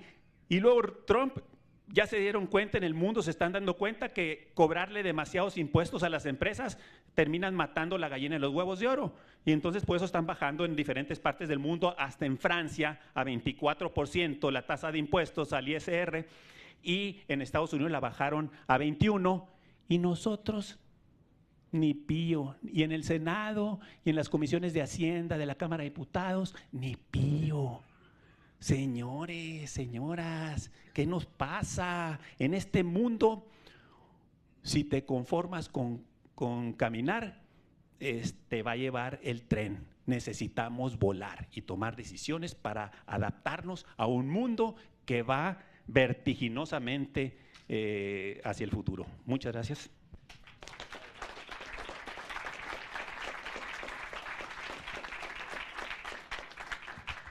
Muchas gracias. Vamos a pasar a 20 minutos de preguntas y respuestas. No sé si tenías tú la primera. Quería hacer un comentario ahí. A ver, en base a lo que dice Pancho, dos cosas de ese tema del consumidor. Lo primero es este tema de la manufactura 4.0, que yo lo escucho, que anda en todos lados y todos hablan y todos se imaginan los robots, y que sí tiene que ver con automatización porque es tema de productividad. Pero en el fondo, la manufactura 4.0 es conectar al consumidor con el productor de una forma más eficiente. Eso es lo que buscan. Antes el mundo era de la oferta de valor. Tú querías comprar un carro, pues ibas a la agencia de carros, te decían, aquí está, agarra lo que hay aquí. El día de hoy es diferente. El día de hoy las empresas se dieron cuenta que el consumidor tiene poder, y entonces el consumidor quiere el carro de la marca, del color, con los interiores, con el quemacocos, con lo que quieras, en forma distinta. Lo que las empresas están tratando de hacer con la manufactura 4.0 es tratar de predecir al consumidor, pero es precisamente porque nos hemos dado cuenta que el poder está en el consumidor. Y segundo, yo soy muy pragmático con este tema, déjame decirlo, no tanto ni siquiera filosóficamente, sino en el tema del negocio. ¿Por qué creo que hay que caminar en este rumbo? Porque el consumidor el día de hoy ya tiene la posibilidad de libre comercio, y se llama comercio electrónico. Tú estás sentado en tu computadora y por más que le queramos poner frenos, aquí y en otras partes del mundo, tú puedes decidir dónde compras y puedes buscar un producto en cualquier parte del mundo. Entonces, esa es una realidad que nos va, que se nos viene en la cara. Si no la queremos ver, dice la gente que sabe de innovación, que la arrogancia es el peor enemigo de la innovación. Está el famoso caso de Blockbuster, que los muchachos de Netflix fueron al primero que le llevaron el caso para decir, oye, tú ya tienes el canal de distribución, vamos haciendo, mira, se nos ocurre esto. Dijeron, no, hombre, ¿cómo le vamos a hacer si me vas a matar las 5,000 tiendas que tengo para rentar videos en todo el mundo? Bueno, yo le preguntaría, ¿quién ha visto un Blockbuster en los últimos años? Y no se quedaron con el negocio. Los de Netflix dijeron, bueno, pues vamos a darle solos. Y ahora es el distribuidor de contenido más grande del mundo. Cuando iTunes pensábamos que iTunes era la última forma de distribuir contenido. Ahora resulta que ellos no son lo mejor. Está Spotify en la música, que al rato van a poner películas. Más vale que los de Netflix se pongan las pilas porque alguien más se va a mover en esa dirección. Entonces creo que es indispensable que nos movamos, porque el cambiar el día de hoy tiene que ser un hábito de supervivencia, no es un tema de filosofía, es un tema de supervivencia de los negocios, y coincido 100% contigo. El poder está totalmente en el consumidor, por más que lo queramos bloquear temporalmente con política pública, tarde que temprano nos alcanza, porque como quiera, el último tema, no promueve la formalidad. ¿Por qué? No nos hagamos quien no compra cosas en Estados Unidos y las manda a la frontera, a un P.O. Box, y luego te la cruzan y luego la tienes otra vez. Ustedes díganme si como país con esa política pública ganamos. Y a veces los mismos que quieren proteger la política pública desde ese punto de vista tienen P.O. Box en Estados Unidos, ¿eh? Entonces lo que queremos es que las reglas sean, pero para alguien más, mientras no sea para mí. Yo quiero, además de mis privilegios, la posibilidad de sí comprar sin esos privilegios. Indispensable transformarnos, Pancho. Perfecto. ¿Preguntas? Levanten la mano.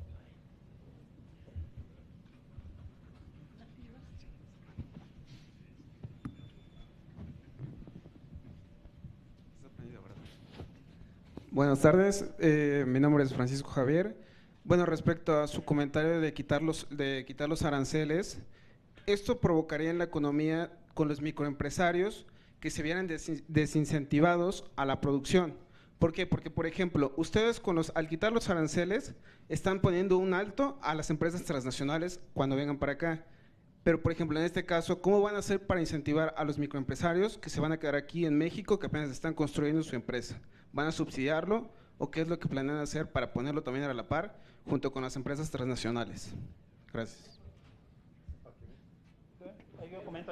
El microempresario en un país como México, en donde el ingreso o el costo del capital humano es mucho menor que en los países desarrollados, le permite tener un modelo de negocio y ellos venden en el mercado local que difícilmente la empresa extranjera va a venir, o que las importaciones van a venir a destruir. Probablemente sufran más empresas ya establecidas de tamaño grande, como los sectores que hemos venido mencionando, y los microempresarios yo creo que en mucho ya están en esa situación. Toda empresa ahorita que sobrevive y tiene una clientela, porque además ellos son muy buenos para personalizar el servicio, hace innovación.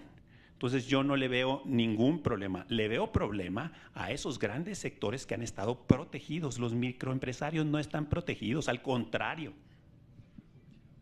Yo creo que precisamente el mayor ganador de la apertura es el microempresario, porque de estos temas que estamos sujetos a la falta de competitividad de los insumos, el que menos posibilidad tiene de ir a comprar global cuando la cosa es difícil es el pequeño, Los grandes como quieran nos lo arreglamos y vamos y buscamos cómo le hacemos y ponemos plantas en otros lados, ¿sí?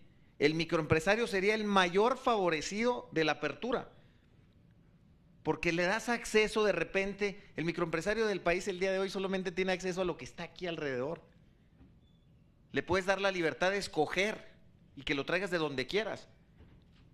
Si tú eres un microempresario y quieres comprar una máquina de la que tú quieras, no me voy a meter ni siquiera a los sectores estos controversiales. Tú tienes un tallercito de maquinado y quieres comprar una máquina, ¿por qué se la tienes que comprar al distribuidor que está enseguida de ti si a lo mejor no es la mejor opción? ¿Por qué no? O el doble de costo. Inclusive tú hablas mucho de la liberación, inclusive del financiamiento. ¿Por qué tienes que estar ligado al financiamiento que existe a tu alrededor? Que por cierto no existe. Yo quisiera saber un microempresario en este país que tiene financiamiento. Si tiene financiamiento, lo tiene 100% de capital de riesgo, que se llama que tu familia te preste, en el mejor de los casos.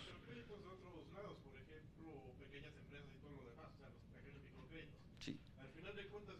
Pero no es competitivo globalmente tampoco, Si lo abrieras tú a la posibilidad de que en la liberación, de que todos pudieras pedir prestado donde quieras, olvídate lo que puede pasar. El mayor, yo creo que este es uno de los grandes mitos, si quieres lo platicamos después, es que el mayor beneficiario de este tipo de política es el más pequeño, no el más grande. El más grande puede con lo que sea, Y particularmente también no es un mito de las empresas internacionales. Les digo yo eso, necesitamos quitárnoslo de la cabeza. Las empresas internacionales han podido ser eficientes aquí porque tienen unas de estas condiciones que pueden encontrar en otros lados, no porque vengan a aprovecharse del país. Yo no digo que no haya quien abuse o no, pero de eso se trata. Un breve comentario sobre tu pregunta. Sí, digo, podemos hablar mucho de los beneficios históricos del libre comercio, pero también tenemos que reconocer realidades. Y el libre comercio no ha logrado democratizar oportunidades en parejo. Hay muchas condiciones de asimetría. Hay estados que han crecido a tasas mucho más aceleradas, que se han logrado insertar en dinámicas de comercio, hay estados que no. Hay ganadores, hay perdedores, yo creo que eso es claro. Tenemos que pensar en qué podemos hacer para permitir que el comercio logre generar beneficios a un mayor universo, a un mayor número de participantes. Y yo creo que justamente el microempresario podría ser un área de oportunidad muy importante.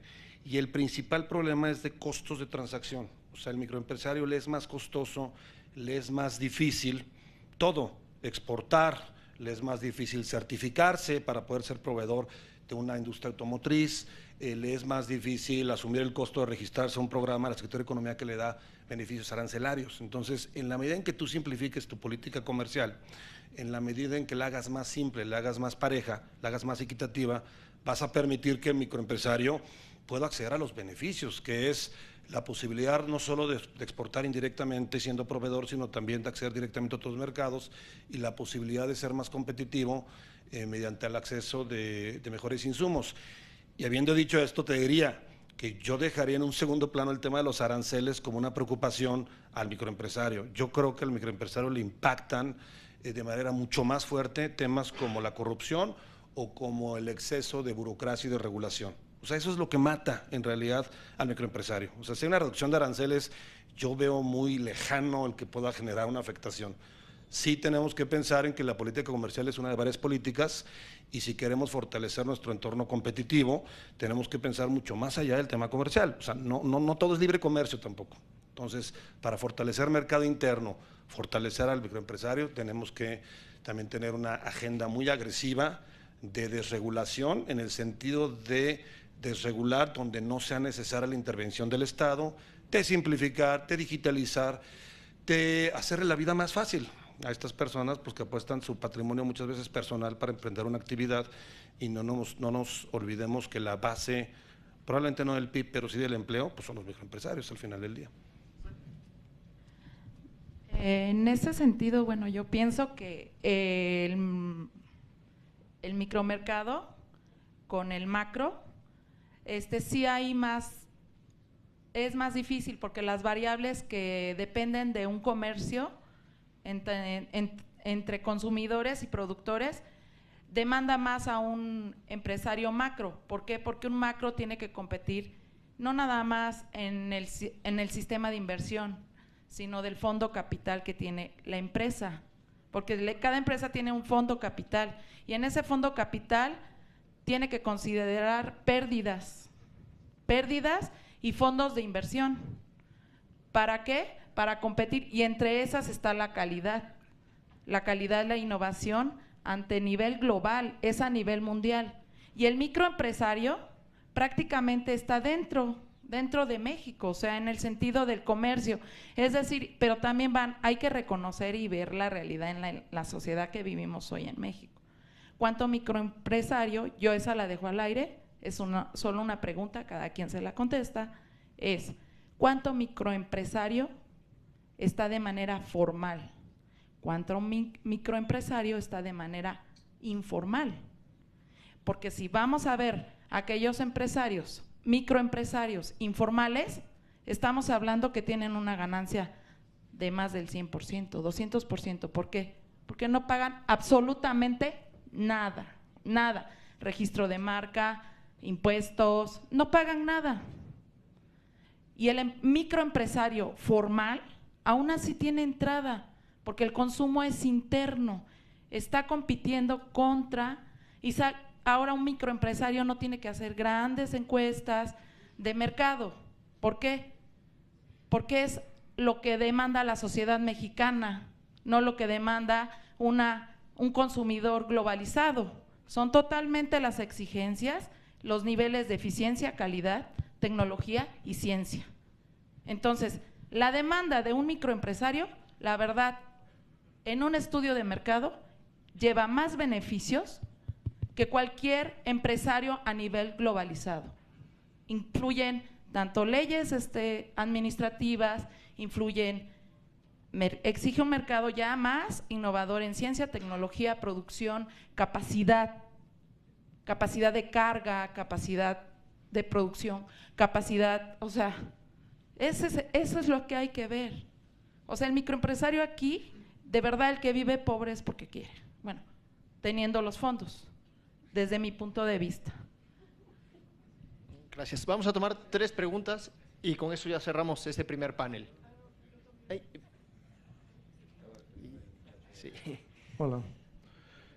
Yo quería retomar 3 ideas que se plantearon en el panel. Una, la primera, de poner a la competitividad en el centro de la política del gobierno. Otra, la idea del doctor Schettino de la captura del Estado, de la generación de rentas, la debilidad del Estado de Derecho y la corrupción.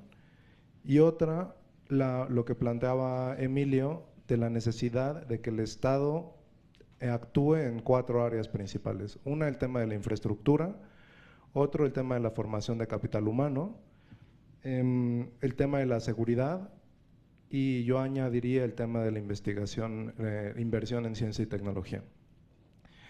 Entonces, juntando estas 3 ideas, creo que el tema de la debilidad institucional se pone en el centro de esta discusión, retomando un poco el título de la sesión, más allá del Telecán. Mi pregunta va en esa dirección: ¿cómo se puede recuperar la confianza en las instituciones en este momento tan complicado en el que vivimos? ¿Qué tipo de alianzas políticas se necesita? ¿Y cuál tendría que ser el rol de los empresarios? Porque desde mi punto de vista tienen que jugar un papel muy importante para volver a construir instituciones en donde la ciudadanía vuelva a confiar y el Estado vuelva a retomar el papel en estas áreas que ya mencionaba Emilio, ¿no? Gracias.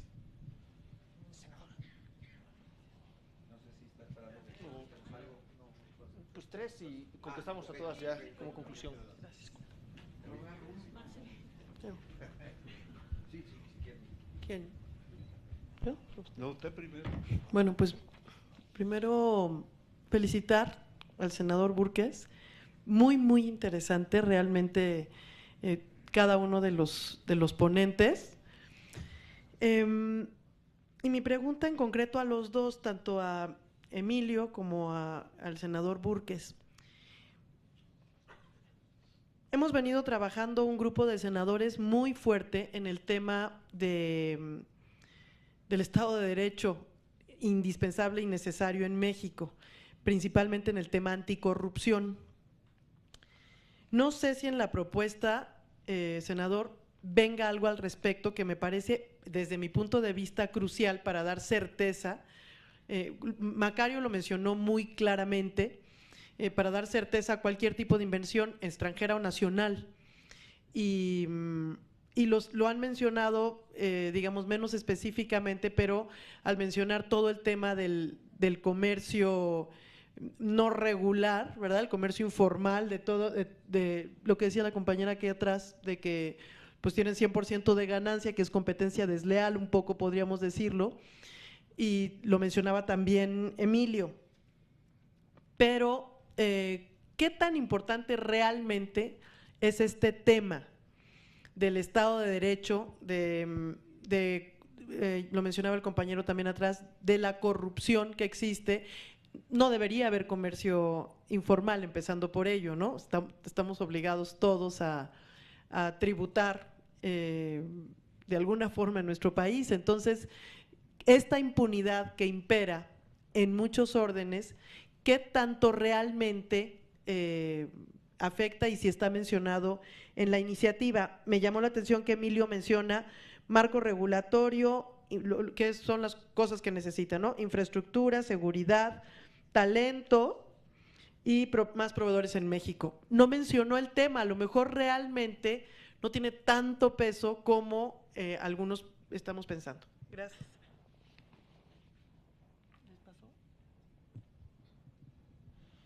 Bueno, yo conozco a Emilio de hace muchos años, al haber sido yo el presidente de la Comisión de la Frontera Norte y él el presidente de todos los productores de la maquiladora de exportación.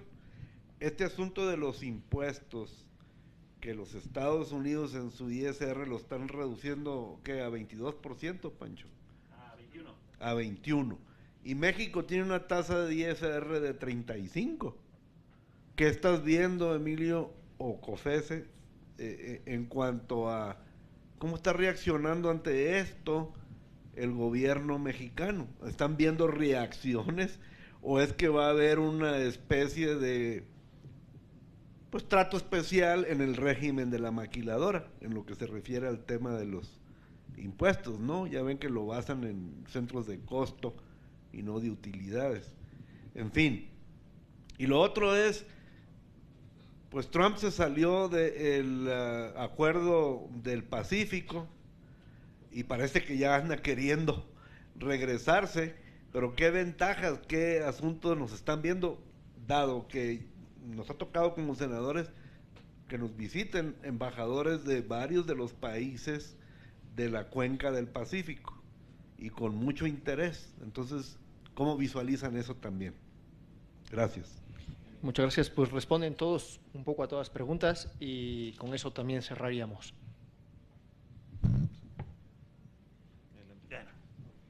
Brevemente, algunas de las preguntas trataré de contestarlas y aquí mis compañeros pues harán lo propio.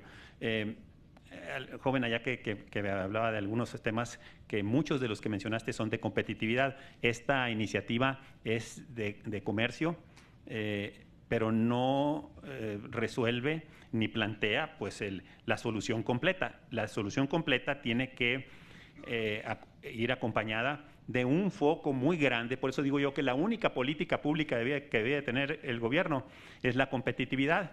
Y ahí están Estado de Derecho, seguridad y justicia, pues está el tema fiscal, comparándonos contra todos los países, cómo estamos contra los países con los que competimos por las inversiones o con nuestras propias inversiones para que florezcan, ¿verdad? Entonces, la competitividad es el foco que debería de tener el gobierno.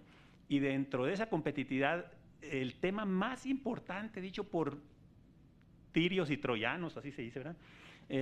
Es el Estado de Derecho. Lo que la senadora Marcela menciona es lo número uno. Y pues el gobierno tiene déficit de atención y no le pone atención al tema de seguridad y justicia porque anda en mil cosas y el que mucho abarca poco aprieta. Por eso yo soy un partidario de que el gobierno debe hacer muchas menos cosas, no dejarlo andar en cosas tan amplias como todo el tema social, que no sirve para resolver la pobreza el gobierno. Ese es otro gran tema, y concentrarlo en el tema de seguridad y justicia. ¿Cuál es lo más importante que debe hacer un alcalde? El cuidar a las familias. ¿Qué debe hacer el gobierno del Estado? Investigar el delito y no permitir del fuero común y no permitir que haya impunidad. Y a nivel federal, en fin, acabar con la política prohibicionista y de los mercados negros de las cuales pues entrega el gobierno a las mafias y concentrarse en que en este país haya esa tranquilidad y ese respeto, decía Macario, a los contratos. Y me paso aquí a Marcela también. Esto no cubre pues toda esa parte. Sí, en inversión internacional se le da en esta iniciativa la protección que se le da a toda inversión a cualquier mexicano. Ninguna cosa de menos, ¿no? Entonces, si quiere invertir y ser dueño de una empresa aérea, más del 49% lo va a poder hacer, ¿no? O sea, es en igualdad, le das las mismas condiciones que le das a cualquier inversionista. Y ellos tienen derecho también al arbitraje internacional. Desde hace décadas México tiene firmados todos los convenios internacionales de arbitraje. Hay organizaciones especializadas en arbitraje. Pudiéramos decir que es una manera de solucionar los conflictos y las controversias mercantiles, y a lo mejor otras también, pues de tipo civil, por un tercero con credibilidad, con historia. Así se opera en el mundo. Y ahí hay una gran oportunidad. Perú ya tiene varios años trabajando en ese tipo de justicia, que lo sacas de todo el entramado y todo el problema del sistema judicial. Ahí está una gran oportunidad para resolver, y ahí pues los inversionistas internacionales tienen mucho que enseñarnos. Rufo había puesto pero esto tú lo vas a contestar, ¿verdad? Bueno, brevemente, otra vez en base a tu pregunta, y te decías el rol de los empresarios, que es donde yo siento que me queda ahí, el primero es seguir construyendo instituciones de la iniciativa privada como tenemos el día de hoy, que sean los que son nuestro interlocutor con el gobierno. Es difícil para una empresa ser el que va y da la cara y todo, precisamente por todo el ambiente que vivimos. Necesitamos nosotros también instituciones, y necesitamos que sean instituciones ejemplares en cómo se conduzcan, lo que hagan, cómo representen.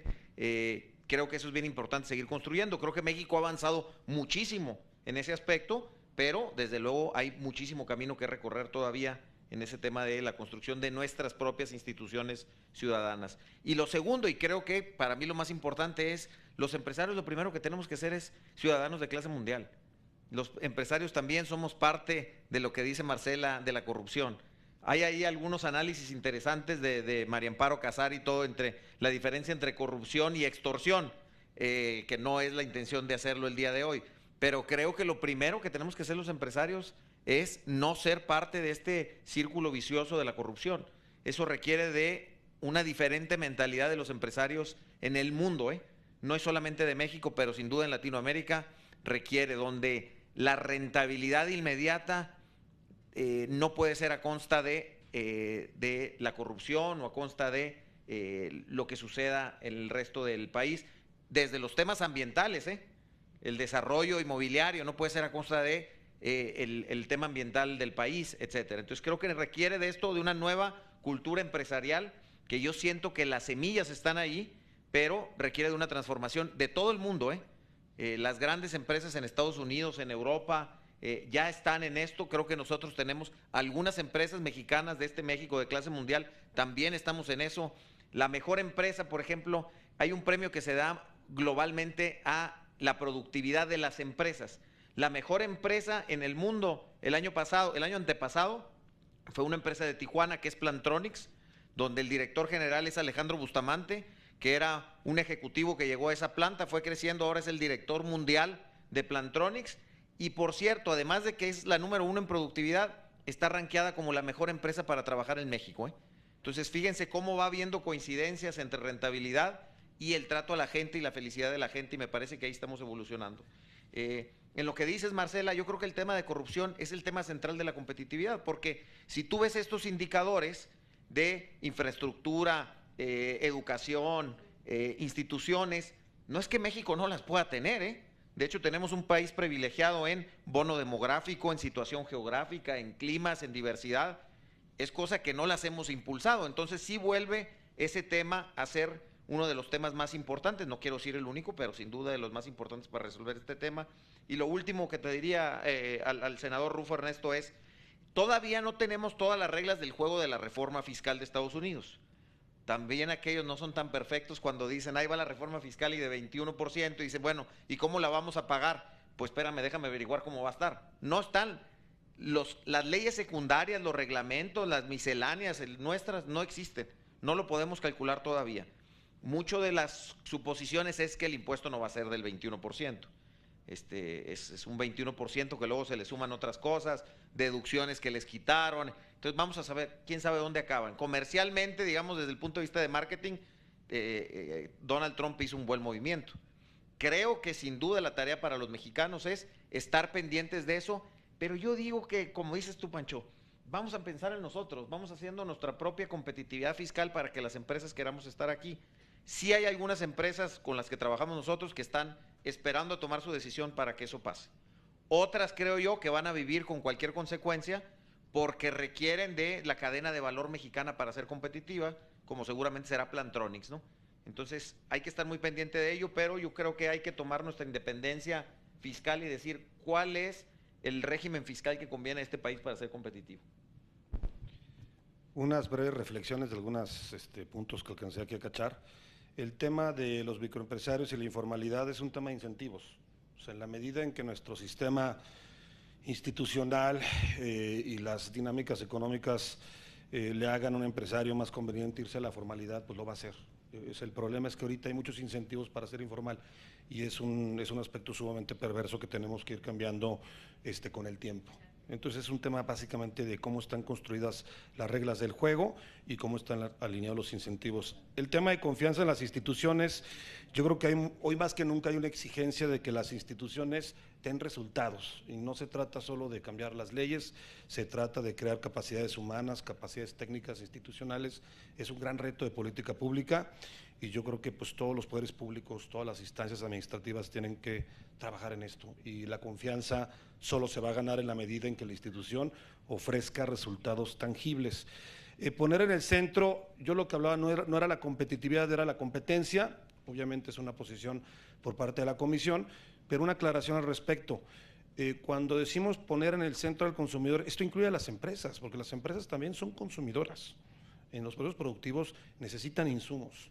Entonces, no es que pensemos en solo un lado de la moneda, porque evidentemente necesitamos empresas con empleados que son consumidores. Si no tenemos empresas, no hay consumidores. Yo creo que poner en el centro de una manera muy inteligente la competencia va a fortalecer la base industrial, va a fortalecer el ingreso. Está demostrado que las empresas expuestas a la competencia generan mejor remuneración y va a beneficiar al consumidor porque va a permitir comprar más con menos y mejor. Entonces, en este sentido, a eso nos referimos con poner en el centro de la política comercial la competencia. Desde la presidencia de la COFESE pensamos que eso puede funcionar. En los demás puntos son a título personal. El tema fiscal, coincido plenamente, es muy prematuro y no meramente una tasa fiscal nos dice todo, ¿no? Mucho tiene que ver con las deducciones, cómo se va a implementar, ahí sí hay muchas variaciones. Yo sí creo además que es uno de muchos factores en la ecuación. O sea, en los cálculos de una empresa el tema fiscal es una de muchas cosas, entonces yo dudo mucho. O sea, ellos tienen la capacidad de financiar lo que están haciendo y les va a costar mucho dinero. Yo no creo, o no pensaría que nosotros no estamos en las mismas condiciones de aplicar una reducción parecida, porque insisto, el sistema fiscal es mucho más que la mera tasa y hay hay implicaciones macroeconómicas importantes y yo creo que es un tema más de la estructura competitiva. Y en el tema de la inversión, digo, a pesar de que algunos mecanismos propuestos en la iniciativa pueden ayudar, yo sí los veo como complementarios o subsidiarios, como el tema del arbitraje. O sea, yo sí estoy convencido en que al final del día lo que permite o lo que fomenta e incentiva una decisión de inversión en largo plazo es la estabilidad en las reglas del juego y la predictibilidad en general, además de tus costos, accesos a infraestructura, servicios públicos, pero el tema institucional yo creo que sí es el factor más crítico y más determinante porque es lo que te permite tomar una inversión a largo plazo y bueno, pues eso sí no es fácil trabajarlo porque tenemos un sistema muy complejo, pero esa tiene que ser la apuesta permanente en este país. No solo un tema de combate anticorrupción, que es claro, sino también poder construir instituciones eficaces y estables, que siempre respondan al interés público. Pues muchas gracias, Alejandro, gracias, Emilio, gracias, Pancho. Son 10 para las 6, vamos a tomar un pequeño coffee break, hay café afuera y nos vemos a las 6:05 para el siguiente panel. Muchas gracias.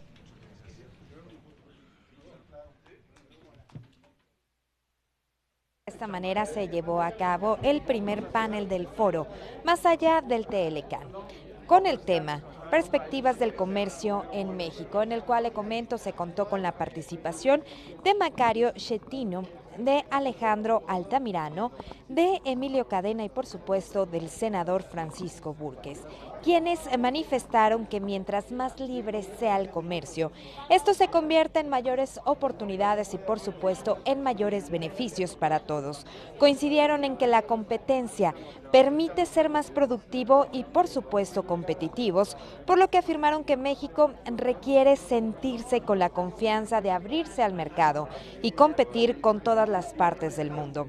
Finalmente, aseguraron que algunas herramientas que se requieren para la manufactura de exportación es el de crear un marco regulatorio amigable, el tener acuerdos modernos, justos y recíprocos, y por supuesto el de fortalecer la política exterior.